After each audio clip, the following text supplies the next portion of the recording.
Elsie Jensen here. Tonight we are going to make some sesame chicken with spam fried rice, and then we're going to bake up a breakfast loaf for tomorrow, which is filled with pecans, walnuts, or sunflower seeds, pumpkin seeds, cranberries, blueberries, and cherries. So just a nice hearty breakfast loaf. Slide this guy out. Give it a nice kind of score here. More like got to cut through those nuts and seeds. This is one of my mom's favorite because it is such a hearty one. I really do pack it full of nuts, as you can see. You can actually see them kind of through that lamination there. But it's so hearty and filling. Go through this guy. And then I think we can probably do a couple little more scores since it's cooperating a little bit.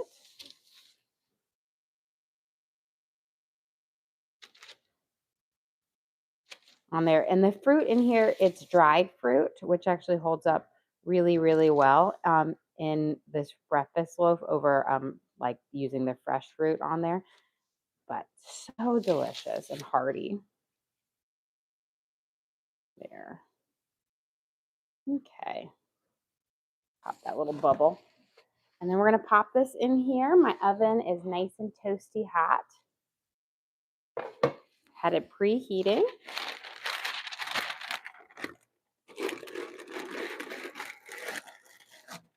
Go. We'll put our lid on and we're going to bake for 500 at 500 for 20 minutes. And then we'll take the lid off and we'll bake for 20 minutes at 450. And then this will be just a wonderful breakfast. You pop it in the toaster, put a little butter on it, a little jam. So good. Can you go over the flavor of sourdough? So it is just a traditional base of my bread. So my traditional, loaf where I use 500 grams bread flour, 100 grams sour or like starter, about a tablespoon of salt, and like 375 grams of warm water. So really basics, starting things. But then during the lamination stage, that's when I add in the pecans, walnuts, pumpkin seeds, sunflower seeds, cherry, blueberries, and craisins. And those add a lot of flavor. The dried fruit really add a bit of sweetness, and you just wouldn't expect that they would make the bread sweeter than it is, but it does. Okay, let's get our chicken prepped up on here. So I'm just going to do a little, you can put this over here. We'll work on our chicken first, then we'll start working on our fried rice. So for this, I had lots of leftover rice. So we made golbaki Golumki is what I always called it, but it's called golapki the other day. And I had leftover rice from that. And then yesterday we made our Alaskan salmon, which I had some leftover rice from as well. And I was like, oh, I have enough leftover rice to make spam fried rice, because you never want to use like rice that's cooked right away for fried rice. Otherwise, it makes a really mushy fried rice. So day old or 2-day old rice works well because then it will absorb your flavors and it won't be mushy. So we're going to prep up our chicken, and then we'll make a kind of a cornstarch and flour dredge for it. And we'll dip our chicken in egg and then into that, and we'll fry it off so that we have these nice kind of crispy chicken pieces. And then we'll make a lovely kind of a honey sesame sauce for it to kind of coat it, and with some sesame seeds and green onions. We're going to cut up our chicken. I don't want my chicken to be too big because, again, we're going to coat it up with everything, which will give us, a nice little, we'll make every piece a little bit bigger. But roughly try to get all of your chicken about the same size. If you happen to see any fat, cut it off, because that will just be rubbery. It's not going to cook up nice. Here, but nice kind of smaller chunks of chicken for this. I'm using chicken breasts, but you could also use like the boneless, skinless thighs. Those work really great for this as well. Here. And for our kind of our coating that we're going to do it, we're not really going to add a lot of spices to it. We'll give just a little hint of garlic salt in it, but most of our seasoning is going to come from the sauce that you coat it with. So you don't want to add too much spice to it because then you can get overpowered with the whole kind of sauce coating. And there we go. And I will say, like, this is just 3 chicken breasts here, probably around 2 pounds, maybe, a little over. But it's going to create a lot of chicken, a lot of sesame chicken here.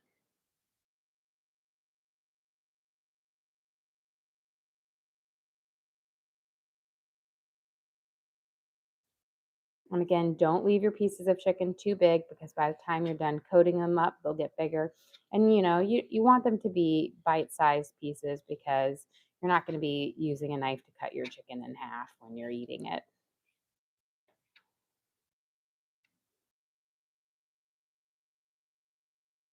This guy, there we go.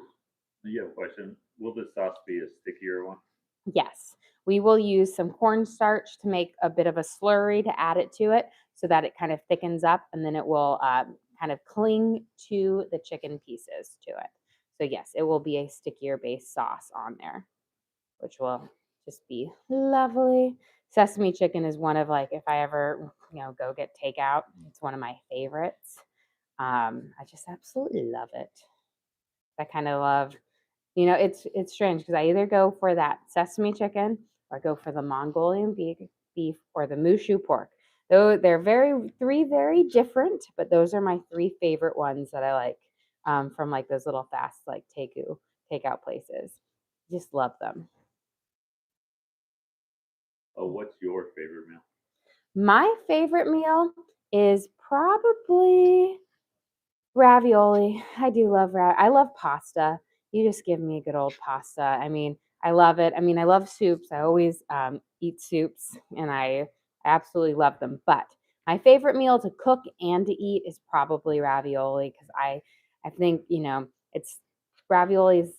It's a labor of love. It's a lot of work, but I love it. It's delicious, especially when I make the homemade pasta, the homemade filling and everything. It's so delicious, but a lot of work. Especially, it's not like, if you're making it for 1 to 2 people, that's a lot easier. But for us, I'm typically making it for 9 people, which is a crowd and takes a lot longer. Let me wash up my hands here.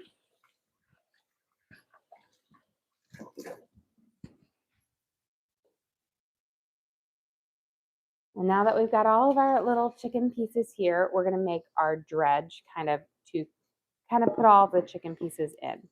And we're going to do a mixture. Let me grab my flour of flour and cornstarch.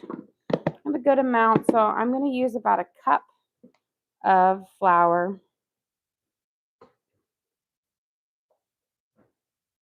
I'll do a little more. And we're done with this. I'll move it over here. And then we're going to use about a half a cup of cornstarch. And you can do all cornstarch, and that will give you I like the mixture of cornstarch and flour. One, because you don't always have a lot of cornstarch on hand, but so you don't have to go heavy on using like a cup and a half of cornstarch. But that kind of mixing the flour and the cornstarch together gives you that lighter batter. A cornstarch all will be even lighter on it, but the mixture works well. I have to shake more. Let me grab a fork.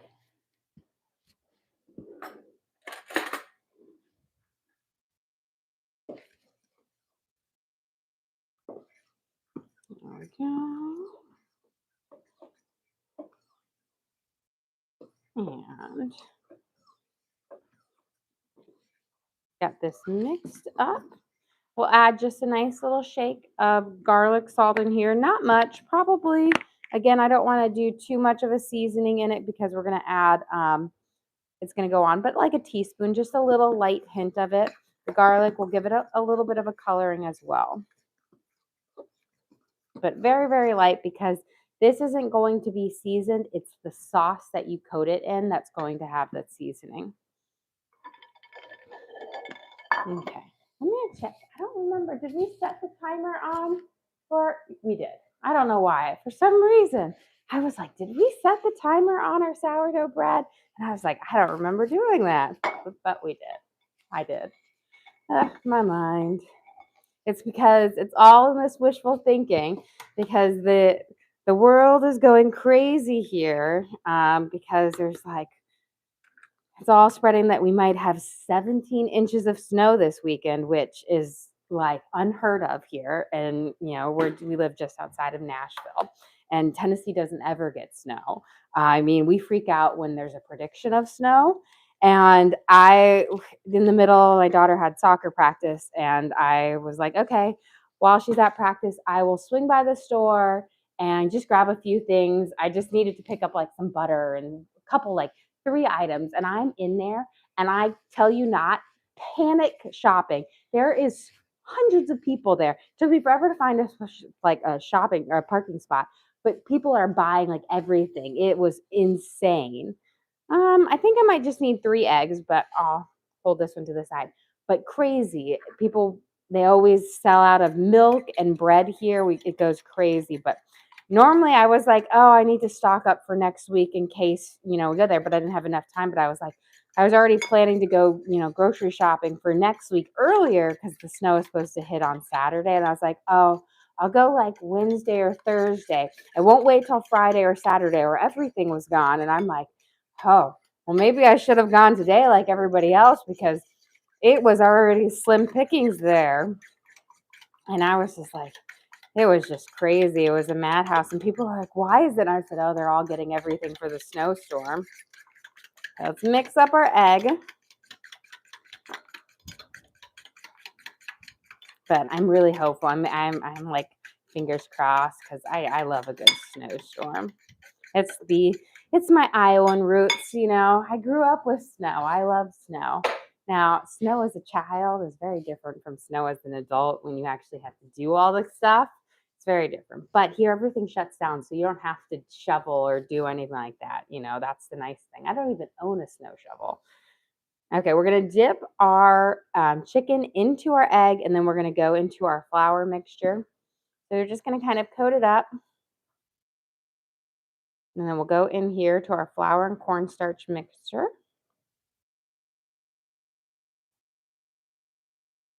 And give it a good shake. And go through. And then I'm just going to leave my chicken in here until we're ready to fry it off because I don't want it to like dry out. We're actually just going to plop most of this in here. Coat it up. And then we'll slide it in there.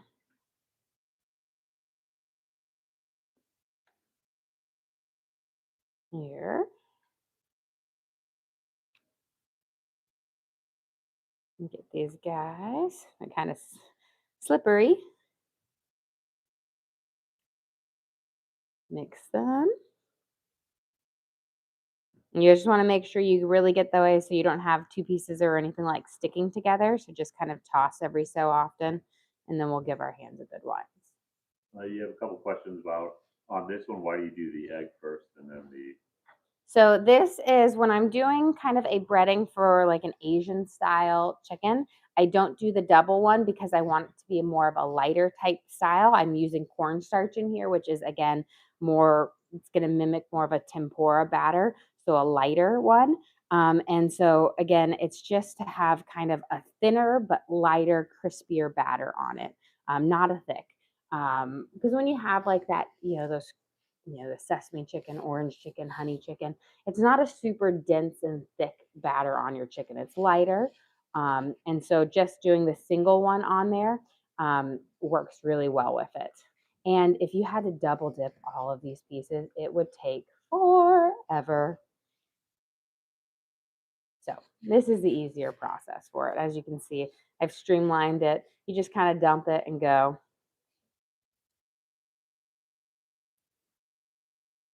Here. I always say, work smarter, not harder. There, toss this up, get these last little bits in.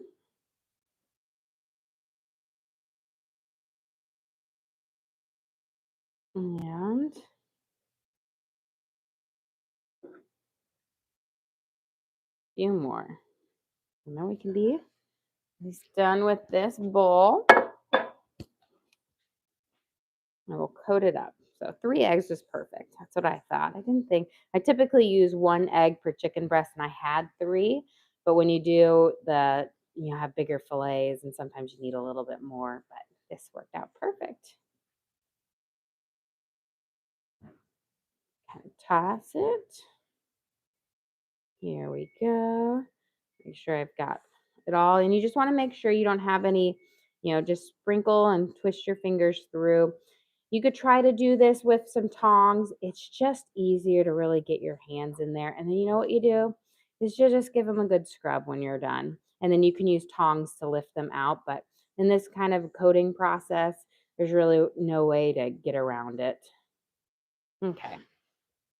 We've got them nice and coated. I'm going to go give my hands a nice scrub. And then we can work on heating up our oil and our fried rice. Just gotta de-batter my fingers.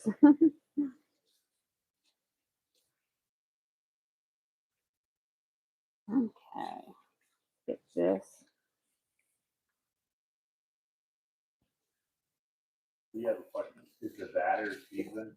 It has just a little bit of garlic salt in it, but most of the flavoring is actually going to come from the the sesame sauce that we're going to use for it. So you don't actually want to put very much seasoning in here because then you could have the sauce is going to have enough flavor on it. You don't want it to overpower and become too salty. We're going to start heating up our oil so that we can fry our chicken in it. Since I have a good amount of chicken here, I'm going to put a good amount in here because I'm probably going to have to do 3 batches and I don't want to have to add more oil in and have to wait for it to heat up. So I'm going to put a couple amounts in here so that it should get through 3 rounds. While that's waiting, let's grab, got my carrots. We'll grab some of our veggies, head over there with them to make our spam fried rice. And I need my peeler.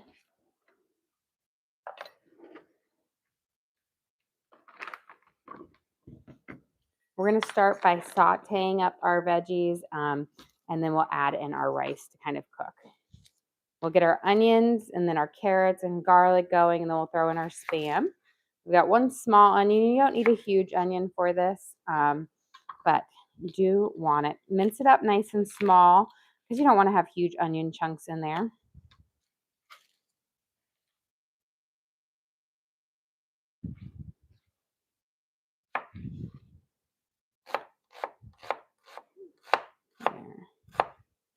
Get both of these.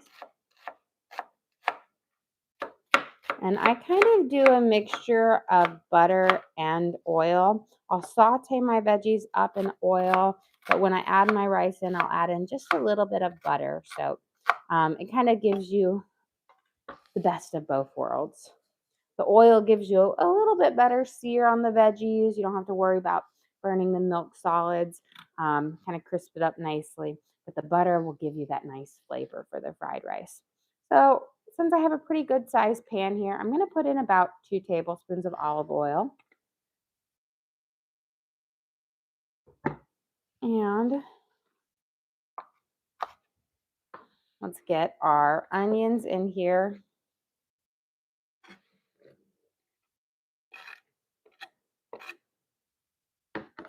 And grab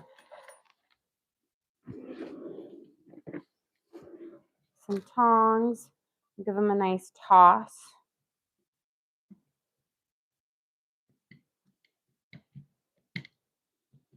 And I have my pan kind of cooking over a medium around like a 4.5, 5-ish. And then let's get our carrots here. We'll give them a quick peel And then I'll probably quarter them and dice them up so we have smaller little carrot chunks that will get a little bit more tender faster. Add a little pop of color. That will be lovely. And I love a great little piece of carrot in my fried rice. You can also add peas, like a spring pea or petite pea. Those are wonderful.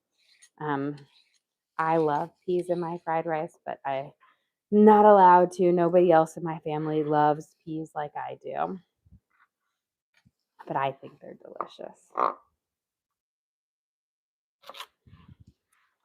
Here, and grab those. And we're going to quarter them so that our carrots, again, will have enough time to get tender during the saute process for this. And then we'll add in eggs. My kids love a really eggy fried rice. So I always do an egg per person plus a few extra because we just love a very eggy fried rice. Whenever we go to like a hibachi place, we're always like, when we make it, can we order extra eggs to go into the fried rice? And it's always a weird request, but everyone just seems to really love the hibachi eggs. There we go. And get those in there. Grab this and pop this in the trash. You have a question? Do you ever cook a Portuguese dish? I have a couple dishes that are Portuguese, like it's called a caldo verde, which is a Portuguese soup, which I really love. It's delicious. And there's a few little dishes, but I'm not very many of them. But caldo verde is a really delicious soup that I do like to make on there. That's kind of the main dish for it. But I often don't do very many of them. And I know I always say, I'm like, I need to branch out and do a few more different varieties, change it up. Okay, we've got our things. Let's get our garlic minced up.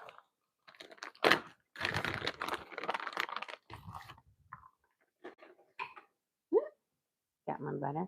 We're gonna mince up. While we're doing it, I'm gonna mince up both our garlic for this and for our sauce.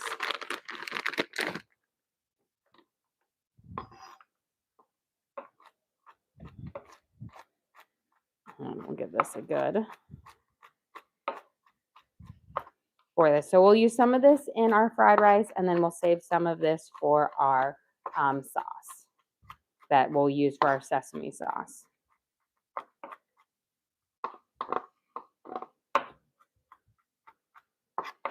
There we go.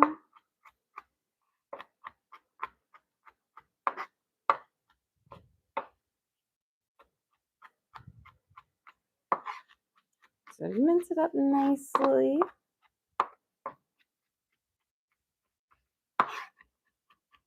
And there.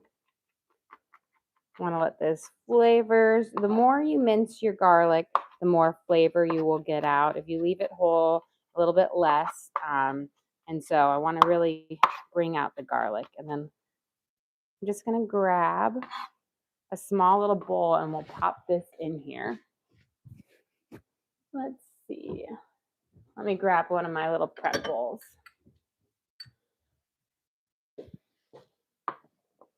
We can save this for when we make our sauce. Put it over there. There we go. About how much garlic do you think you use in a week? I use about almost probably one whole bag, if not more. So this is 6 ounces of garlic. So I would say I probably use more than one bag, maybe like 1.5 bags. I love garlic. I will say if vampires were real, they would never bother my family because between the garlic salt that I use for everything and the fresh garlic, we have no worries. Okay, I feel like our oil should be nice and hot now. So let me grab our things. I'm going to turn it down to about a 5 on there. I'll drop in a piece if it sizzles. Yep, Perfect. We'll get our chicken here, and we're going to let it start to cook up.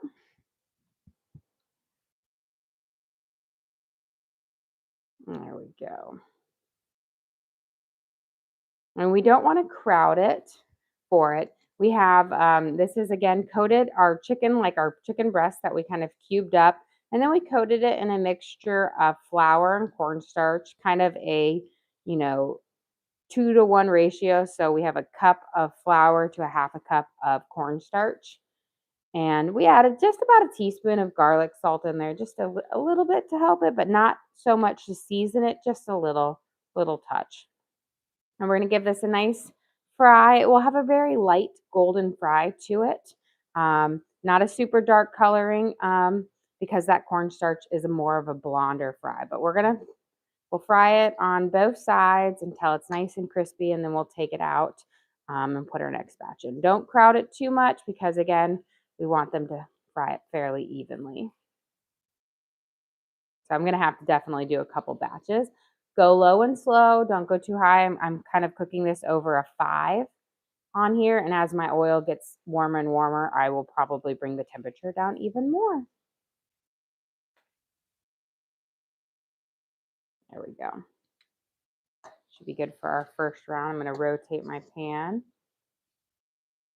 And I'll know right when it starts to get a light golden crispiness, I should be ready to put in our, flip it over.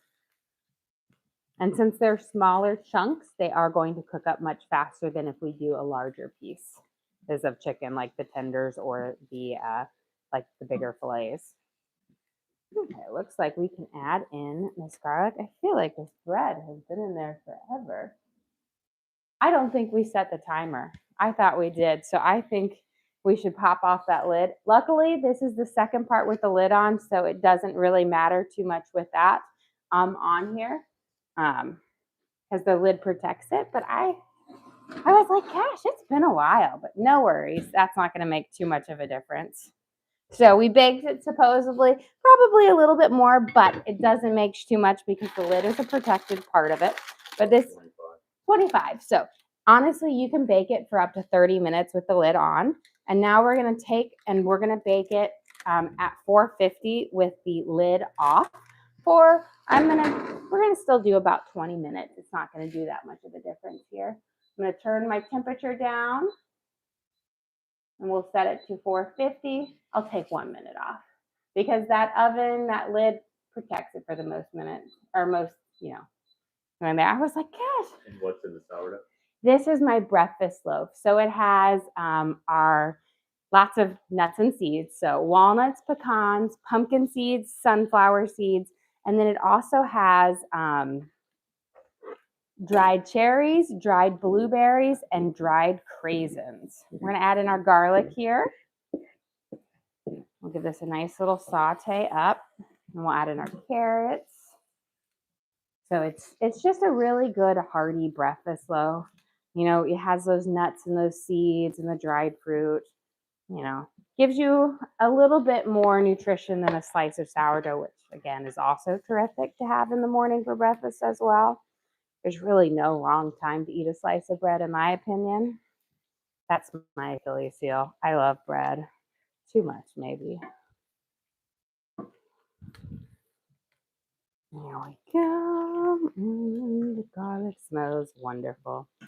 Okay, while that's sauteing there, this is looking good. I'll give it a rotate. I always like to rotate my pan just a little bit. We'll flip these in just a second. But we're going to get our special ingredient flipped over or cut up. This is our Spam. Don't knock it until you tried it. I had never had Spam before in my life until, 6 years ago. And I tried it because we had done these universal yum boxes and we had Hawaii. And the dish that they said to try was to make Spam fried rice. It was like the Hawaiian fried rice. And so we tried it and my kids fell in love with it. We loved it. And I have made pretty much fried rice with Spam ever since. And it is delicious. Just adds this savory bit that you just can't compete with. It's like this missing ingredient that you never knew you needed in your life until you did. It's actually one of those things where this is a really easy dish that I can make on our camping trips because I can bring frozen rice in my cooler because it's okay if it dethaws, and then a can of spam, and then eggs and butter, and I just fry it over the campfire, and it works really, really well. Niall sent you again. Oh, well, thank you, Naim. We appreciate that. Before I finish slicing that up, let me get my carrots in here. So we've got our 3 carrots that we peeled and diced, and we're gonna let these kind of saute up. And then we're gonna cube up our spam into small pieces. You want them small so that they crisp up, because that crisping up is really what makes them wonderful. Okay.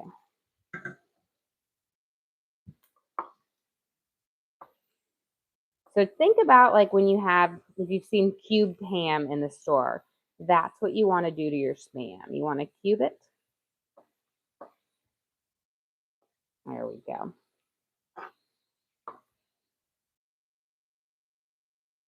Okay, we'll have that ready to add in there. I'm going to wash my hands real quick. And then we can flip our chicken, because it is probably ready to toss over here. We'll toss all of these. We've got a nice kind of light golden. Now remember, this is going to be a lighter fry because of that cornstarch. It's not going to be a dark fry. But when you actually take it out and it sits to cool, it will actually turn a darker color as it cools.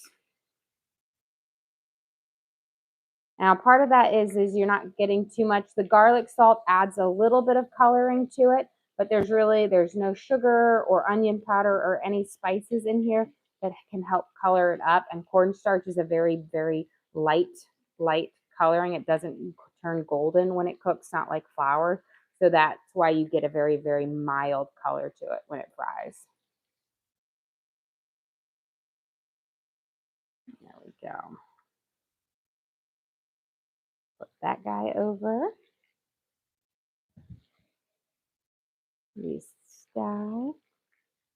Now, luckily, it's fairly easy to tell. But as you can see, even when I flip them over, and now those exposed parts are already starting to get slightly darker on there. I'm going to grab a plate, and then we'll put some paper towels down so that when we take it out, that paper towels will soak up that extra grease or that oil, so that you have just crispy chicken left behind, crispy, crunchy chicken on there. Mary and Space Glitter.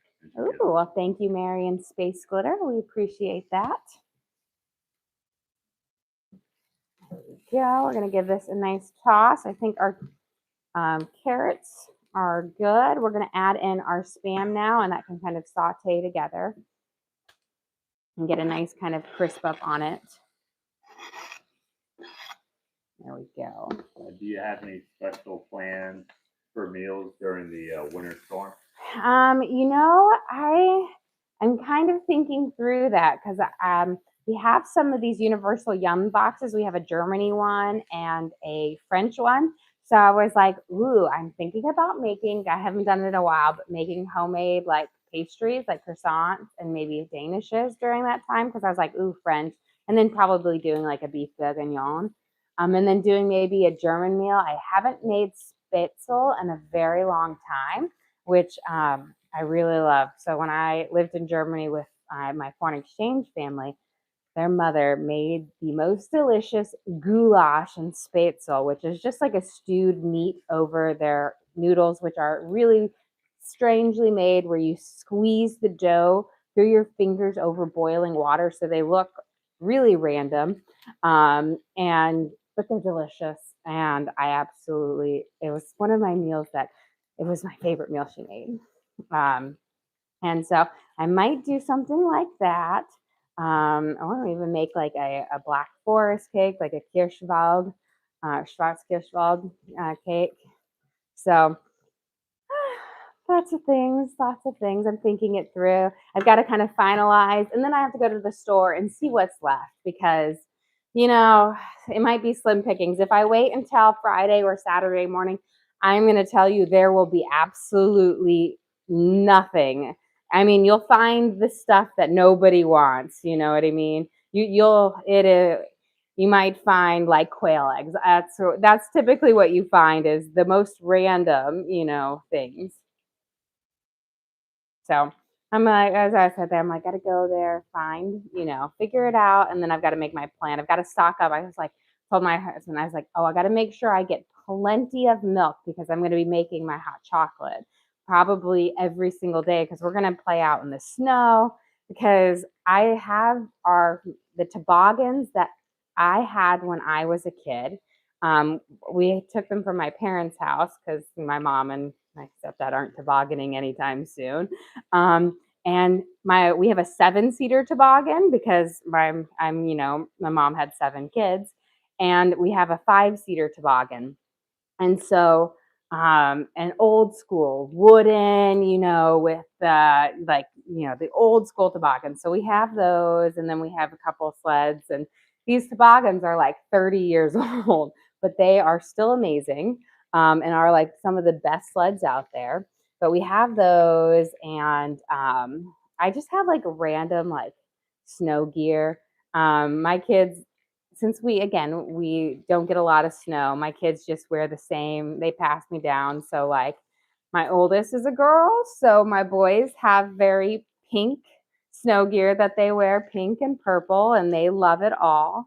They're always excited when I'm like, "Ooh, this was Lena's and it was Evie's," and they go through it all because I'm only buying one pair of snow pants, and it's going to go through all of them. After I learned after a while to buy the more neutral colors. I didn't have to get the fluorescent pink every year. I was like, oh, let's stick with the muted, like grays and blacks, it is theirs. But those younger years, it's definitely really bright colors. But we've got all of those for them. So they'll be out there. We'll be playing in the snow. I'll make my specialty hot chocolate, which I'm going to tell you, its secret ingredient is not anything, it's nothing bougie, but it's delicious. It's, maybe I won't tell you. Maybe I won't. Maybe you'll just have to wait. You're going to just have to wait. I'm going to make a short of it. I'm going to make a hot cocoa bar because I always do it. But it's going to surprise you. I think older generations, They they'll might need a decoder ring. they might need a decoder ring. Yes. If you have a decoder ring and if you get that reference, you will know what it is. Makes the best. Got to drink more of it. But I will say it is the best. Let's grab this next round of our chicken in here, crisping it up. Chad already solved it. Jenny got it first. Yeah, I knew it. I was going to say, it does. You just use whole milk, Ovaltine, and it makes just the best. It's one of those things where like, who drinks Ovaltine? But for hot cocoa, hot chocolate, I kid you not, it makes amazing hot chocolate. It is so creamy and chocolatey. Now you got to use a little bit more than they suggest, little extra couple scoops in there. But that's what my kids, they always are. It's better than anything else. And then, you got to coat it with lots of whipped cream, mini marshmallows. Slide through. There we go. Get our spatula. Now we've got this all crisping up. Now, before we add in our eggs here, we've got to add in a little bit of butter because you want to cook your eggs in the butter. And what I like to do is I'm going to push all of my sauteed veggies to one side. That way I can scramble my eggs up. Don't just crack your eggs into it because if you do that, you're going to get like a weird texture on your eggs. So I don't want to take everything out and do everything, but just make a pile over here. These will continue to cook. Put a nice layer of butter down so that you have a nice kind of, non-stick, deliciously buttery surface. And then we're going to add ridiculous amounts of eggs because we love a very eggy fried rice.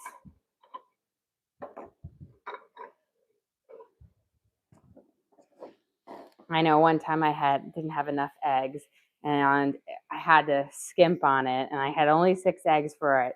And they were like so sad. They were like, where are all the eggs? And then they were fighting over because they were all like, somebody took all the eggs. Lena took all the eggs. I know she did. And I was like, no, guys, I just didn't have enough eggs for it. But it would have been Lena who took all the eggs if it was.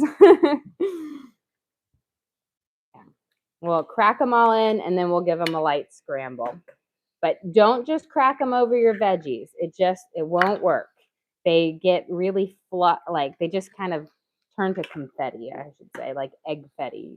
And you want bigger chunks of eggs in here. Rule of thumb is you want to do about an egg per person, and then my family, you add a couple more.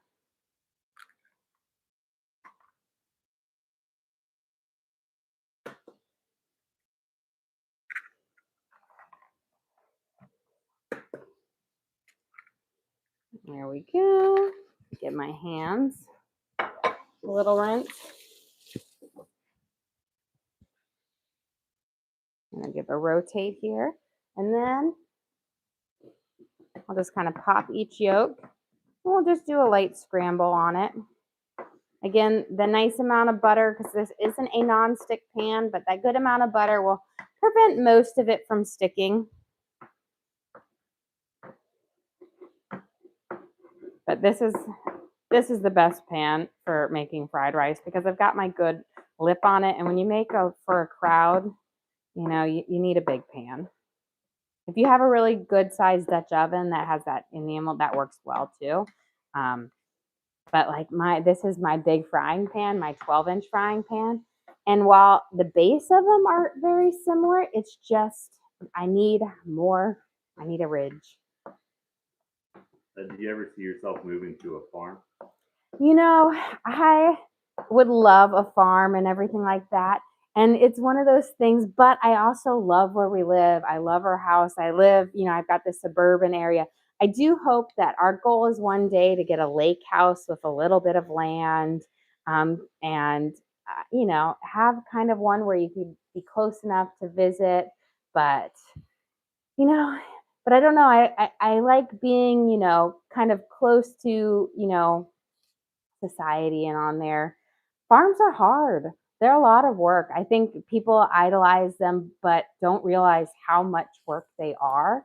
And I grew up in Iowa. I went back to Iowa for college, and I had a lot of friends who were from farm families and like family farms. And it's no joke. Like you work from morning to night, and it's you got weather, so many things that you have to take an account for. You've got animals that depend on you if you have them, that you can't really take a break from. So there's a lot of work in farms. As I have this romantic idealization, and I would love to, but I've got to realize there is reality. I've got to survive with my 5 children, and I already have several animals here. I've got dogs, cats. We have an aquarium that has several fish and 2 African dwarf frogs, and that's already, work. And my kids are always trying to be like, can we get another animal? And I'm like, no. Judy said that your cheese slicer isn't in your store. Yes. So my cheese slicer is not in my store because all of my cheese slicers have been gifted to me, mainly from my mom or my friend. Whenever they go to Europe, to Germany or Sweden, they always get me their bougie little cheese slicers there because I'm going to have to say their cheese slicers are just a little bit better there. So yeah, I can't find them here. They're not like English brands. They all have on there. So I don't have them here for them. So I've not been able to find them to be able to put them in there. I mean, like one's literally a moose, but it has no label on it. But yeah, so those I don't have. I really told you I have a ridiculous number of cheese slicers. I just got a new one from Sweden. There. Okay. Well, let's see. I think let's check on there. It's about 2 minutes left on our sourdough on there, but we can go over there and take a peek because we did kind of pop it in there a little bit, I claim to have set the timer, but sometimes that happens. Let's see. It's better than that week you kept turning off the Oh yeah, that was hilarious. You know what? I think it actually looks pretty good on here. It has a nice kind of golden brown crust on it. Looking gorgeous. So we'll slide this over here. Let me grab my trivet so I don't put it on my cutting board and melt it. Okay. This is our breakfast loaf. I can grab it. There we go. I can smell the cherries and the blueberries are just wonderful. You've got in there, it's chock full of nuts and seeds. So we've got walnuts, pecans, pumpkin seeds, sunflower seeds, dried cherries, dried blueberries, and dried cranberries mixed throughout in the lamination process. And then it's just a traditional sourdough base for it. But it is a very hearty sourdough loaf. They're very filling, and it'll be just really perfect for your breakfast, really midday snack, anytime you want, midnight snack. I mean, anytime to eat sourdough is okay. And we get these guys, finish those off. This next round is almost done sauteing. And then we'll get them off. We have one more. You have a question? Why do you score the bread? And I score the bread so that I have a controlled kind of pop on it versus it just naturally ripping. It allows it to expand in a uniform way. Now, again, it's optional. You don't have to score it, but scoring it allows it to expand in the way that you want it to expand versus the way it will expand on its own. There we go. Now we'll mix. Now that our egg has kind of solidified, we can mix it in. There you see. So now you'll have your good chunks. And this is the fun part. Now we get to add in our rice. So you want to use either day or 2-day old rice, not freshly cooked. Freshly cooked will make it mushy. If you don't want to cook up rice the day before, you can get rice from the freezer section. I think Innovation and PF Chang's both make freezer rice. That is wonderful. The reason why you don't want to use fresh cooked rice is it will make your very mushy fried rice. So we're going to add this in here and we'll kind of cook it up with there and let me add a bit of butter in here just to melt up because it adds a nice little flavor. You don't need a whole lot. I find I don't add too much in there, about another tablespoon. Just you want a little bit of that butter flavor. But then we'll toss in this out. This is a good amount of rice. We'll spread it around.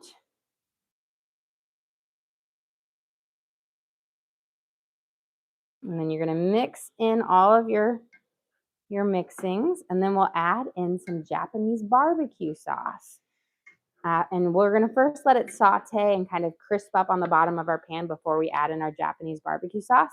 But that is what I'm going to use to season up my fried rice. I don't use soy sauce. I used to use soy sauce, but soy sauce always never had quite the right flavor. It always made it salty and it felt like it was missing something.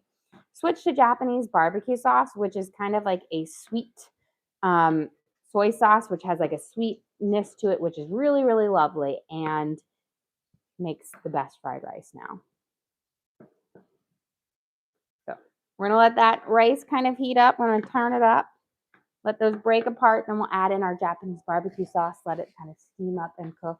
And then we'll finish it off with some green onions. Okay, these look like they're nice and crispy. They've got a nice kind of golden color to them.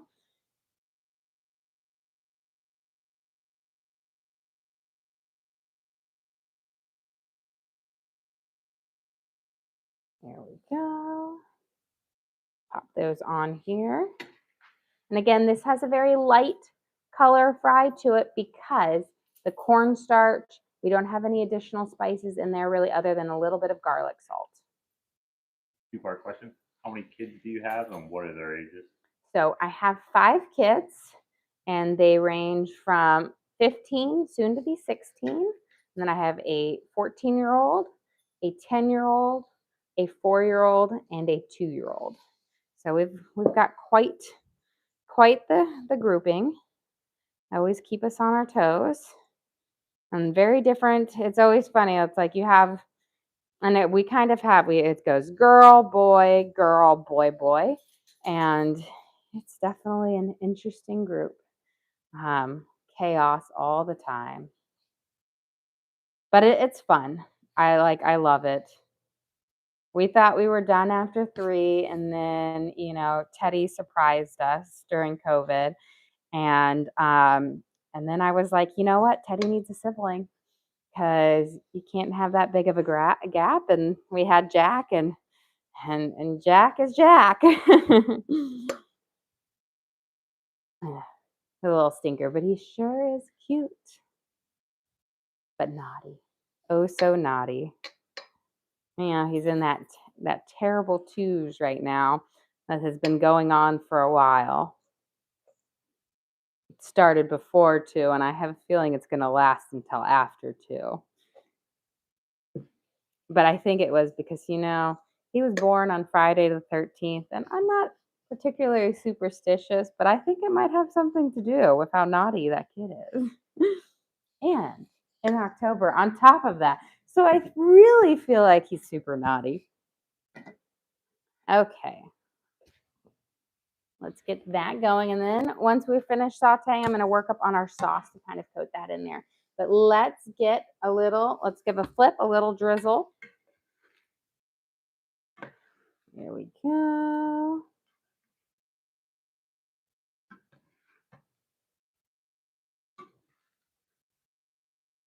And there, break those apart. They see all of that glorious egg. That's why you want a lot of egg in there. It just makes it so much more delicious. Okay, Japanese barbecue sauce. That is what we're going to season it up with. Simple, easy, but it's going to be the world of difference. And you're just going to give about a drizzle over for a little bit. It's probably about a tablespoon or 2 to start with, kind of coat it up, and then you'll just taste for it. It has this sweet and saltiness to it that really gives you that perfect umami flavor to the fried rice that mimics what you get at hibachi. Because you know how they come in and they are not using just soy sauce. They're always like, they've got that crazy bottle and they're squirting it out. I swear, it's their own version of a Japanese barbecue sauce, but delicious. You go everything that's in your fried rice. Yeah, so we sauteed up some onions, carrots, fresh garlic. We have Spam, which is our special ingredient, eggs, and then our rice, our like day-old rice. And then we'll add in some green onions and then our Japanese barbecue sauce and a little bit of butter, of course. Okay, while that is all cooking off, let's make up our sauce here for our delicious things. We're gonna we'll toast up the garlic to the side to bring out the flavor in the sesame thing, but we're gonna make up our delicious thing. So this is gonna have a honey base to it, so it's gonna be, nice sweetness, but we're gonna use some rice vinegar. Could you cook the chicken at a higher temp? You could cook the temperature at a higher temp. You just want to make sure that you don't burn it and that you cook it all the way through. So I'm cooking it at about a 5 on there, and it's cooking it fairly quickly for it, but you don't want to burn it, and you want to make sure it cooks all the way through. And as that oil gets hotter, it tends to cook it fairly quickly for it. Okay. We're going to add in about a 1/2 cup of rice vinegar. There we go.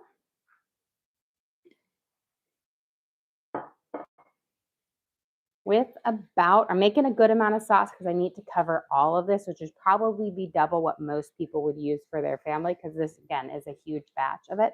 We're going to add in about around a 3/4 of a cup of soy sauce, because, again, this is what's going to season up the chicken and what's going to bring all those flavors in together.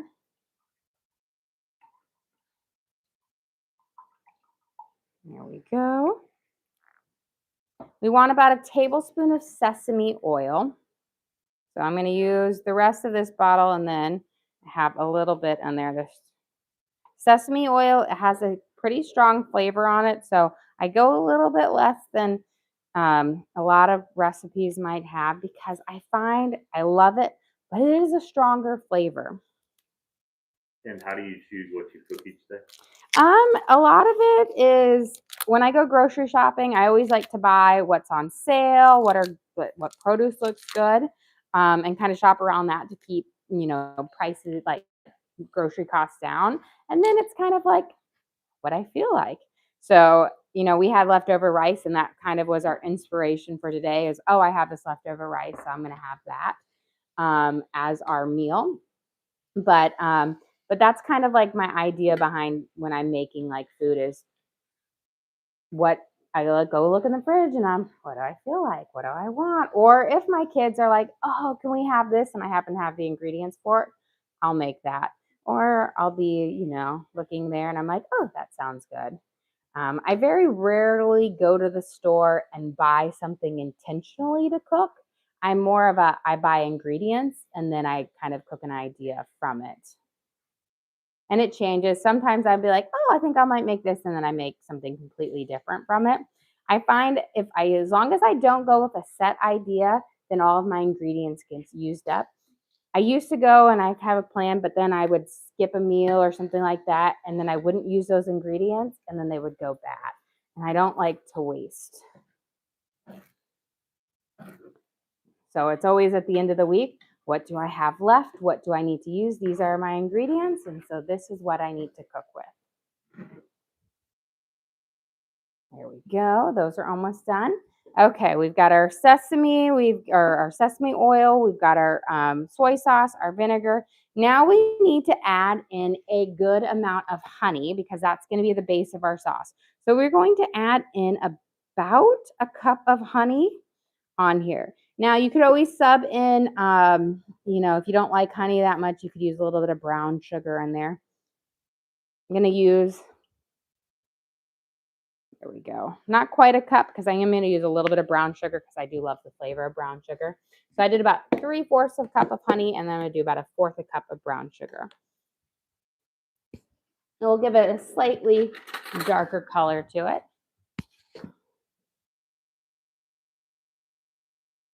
And then we're going to add in about a tablespoon of ginger paste. Now, the tanginess of the vinegar, because again, we used 1/2 a cup of that vinegar, is going to cut through the sweetness of it. So don't think, oh, that's going to be so sweet. That tanginess of that vinegar, those things cut together for it. And so it will be really, really lovely. About a tablespoon of vinegar. Again, this is a double portion. So or a double serving. So this is to make for about 9 people. A lot of food. So if you're making this at home, you would not be making, if you're not a big family, like you would not be making this much. Judy sent you a masquerade mask while you were talking. Thank you. Okay, let's get this done. I think this chicken is just about off, ready to go off. And then we're going to cook up our sauce. And then we should be about ready to go. Let that finish frying here. Let me grab up my pan. Oh, where do you get the glass measuring cup? Those are actually from the Target, from the Hearth and Hand, from was it Magnolia, Chip and Joanna Gaines. There we go. I was thinking of that. It's theirs. I love them. They're like so cute. They're like just a nice kind of more like farmhouse take on the like Pyrex ones. I have like a couple of them and I really like them. So let me get that right there. And I think this should be good. These are just about done. And perfect. Nice golden crispy. And that's a nice thing about them. Even though they look light in color, they've got a nice kind of crispy edge to them. Once they cool off, they get a little bit darker in color. But that's that nice cornstarch and flour kind of coating on it. There we go.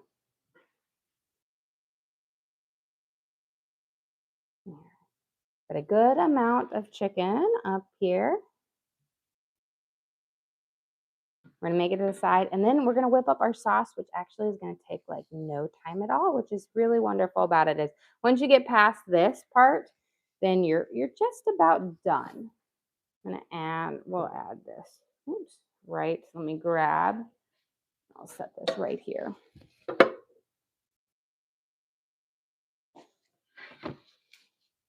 Let's start heating this up, my pan. We're gonna add just a little bit of butter. You can add oil too, just a little bit to kind of saute up our garlic here. You want to cook, kind of crisp up the garlic to bring out that flavor.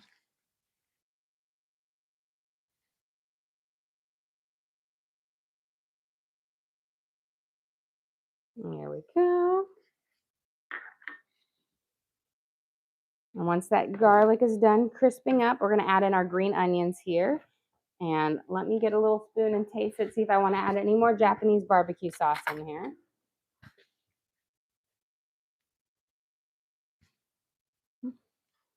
We'll add a pinch more, and then we'll do a little bit of garlic salt and then our green onions.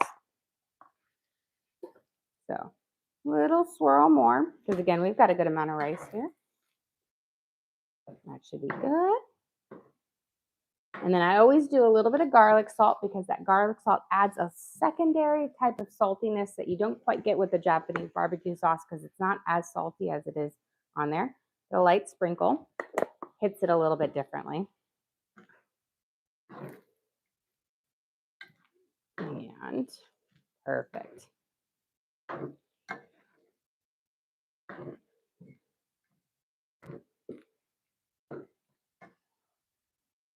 And then let's get our green onions. We'll dice these up. Some of these will also go into our main dish as well. This one's kind of big, so we'll slice them down. And then our garlic should be ready, so we can put our sauce in. Then we'll make our slurry with a little bit of water and cornstarch. And once our honey and our brown sugar have kind of dissolved, then we'll be ready to toss in our slurry on there. Okay, let's pop these in. What's the best kind of rice to use for stir fry? So you either want to use day-old rice, and this is jasmine rice that is day-old on here. You don't want to use fresh cooked rice because it will be mushy in your stir fry. You can also use frozen sticky rice. I found that works really, really well on there because it's already pre-cooked up, so it cooks really well. Okay, let's get our sauce in here.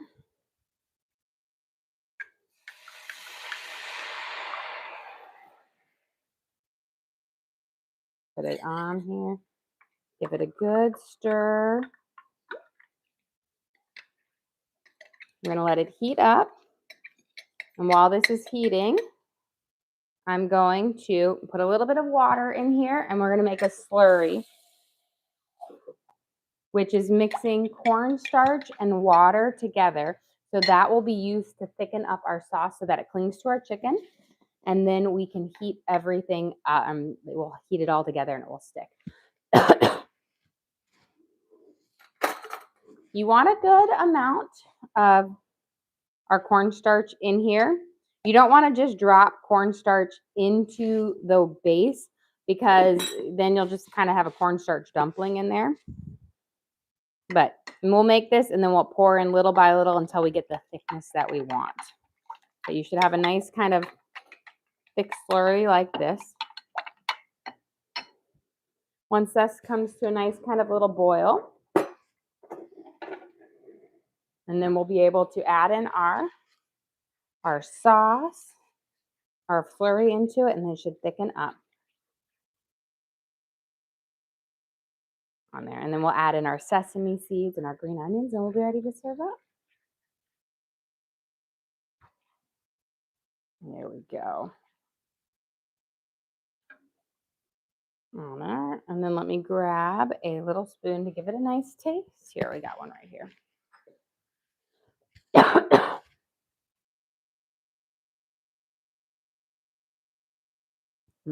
Delicious. And what do you have in the measuring cup? So in there, and right here, I have cornstarch and water, which we will use to thicken up our slurry.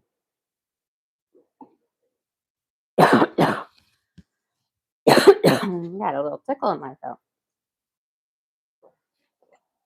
It's the vinegar when it cooks off, it like steams you with a little vinegar steam and it gets you. Okay, bring this temperature down just a smidge. We're gonna add in the slurry. Don't just dump it in all at once because you don't know how much you're actually gonna need. You're gonna add in a little bit at a time. We'll mix it in there of your nice heat, and then once it's gotten to the thickness that you want, then you can stop. There we go. Get our heat going. I'm going to turn up just a smidge more. And I'm going to turn my fried rice because we're just about done here. And there you go. You can already start to see it thickening up there into this nice kind of sticky sauce. You see how it's already starting to get nice and thick? Wonderful. Add just a smidge more over here.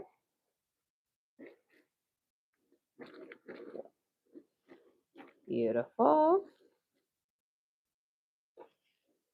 And like just mix it all the way around. I don't want to leave any of it runny because I want it to really coat up the chicken. I don't want it to make the chicken soggy, but I want the chicken to stay crispy on there. But look at that nice thick sauce.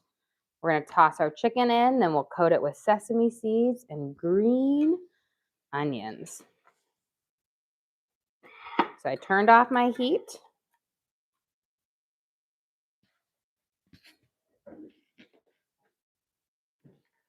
And just pop your chicken. This is all that crispy chicken. I'll grab my tongs. We'll coat it up. And this is where all that flavor's coming through. So we made a good amount of sauce because we have a good amount of chicken here. And can you go over the sauce one more time? So the sauce is a mixture of soy sauce, honey, a little brown sugar, ginger, rice vinegar, and garlic, and kind of cook those up. And then you're going to add a little bit of a slurry, which is cornstarch and water. So it's just a lovely kind of sweet and savory sauce. But see how it seemed like a lot of sauce, but now that once you got it, you've just got this perfect amount. And then we're going to top it with our sesame seeds for our honey sesame chicken here. Now, if you want to, you can always toast up your sesame seeds. That gives them a nuttier flavor to it, but I also like mine just plain. If you have black sesame seeds, those also work well. But we're going to sprinkle our sesame seeds over it. Gives it, again, a little bit of a nutty flavor to it. A little bit of sesame seeds go a long way. You don't need a whole lot. And then, of course, our green onions add, again, a little bit of extra freshness that work really well in this dish. Give this a nice toss, kind of coat it up. And voila, you've got our delicious sesame chicken. And let's get ready to serve up. D-Mac sent you again. Well, thank you, D-Mac. We appreciate that. Well, let me grab our plate. And slide this over. Real quick, are the sesame seeds just for garnish? They actually add a little bit of a nutty flavor to it, so they enhance the flavor to it. You can bring out more nuttiness by toasting it if you want to, but we have sesame oil in there, so they add a crunch and a little bit of a nutty flavor. So they do more than just a garnish, but yes, they are also a garnish on top of it. So a little bit of both, but enhances flavor. Okay, let me grab. Got some spoons. I got my shovel. Get ready to serve up dinner. Okay, for dinner today, we have our Spam fried rice that is full of carrots, onions, green onions, garlic, eggs, and Spam, which is a wonderful ingredient. It just adds that perfect bit of savoriness. And we seasoned it with Japanese barbecue sauce. And then we are going to top it with our sesame honey chicken. We coated our chicken with a cornstarch and flour mixture, fried them off, and then we made this lovely honey sesame sauce that has brown sugar, honey, soy sauce, rice vinegar, ginger in it. And it's just this lovely, tangy, but sweet, but savory deliciousness. Perfect little, Chinese dinner at home.